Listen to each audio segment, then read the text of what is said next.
अब्बू, घर में कुछ भी नहीं है पकाने के लिए, कुछ लेकर आओ ना, हम शाम को रोज़ा कैसे खोलेंगे।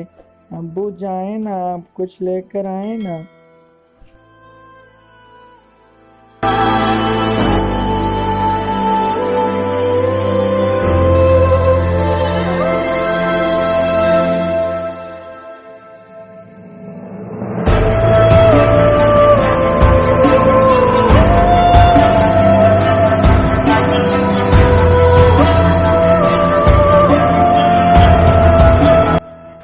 लेकिन मैं जाऊंगा किधर, या अल्लाह हमारी मदद फरमा।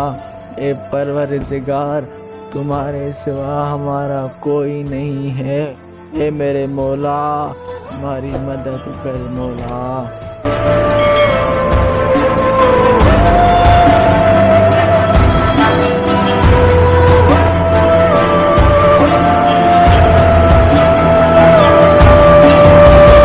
दोस्तों, इस वीडियो बनाने का एक ही मकसद था, खुदारा उन गरीबों की हेल्प करें, उन गरीबों की मदद करें जो किसी से मांग तो नहीं सकते, लेकिन आप अल्लाह के नाते उसको दे तो सकते हैं ना। इस वीडियो को शेयर करें, लाइक करें और हमारे यूट्यूब चैनल आकाश एंटरटेनमेंट ज़रूर सब्सक्राइब करें और इन बातों पे अमल ज़रूर करें। शुक्रिया।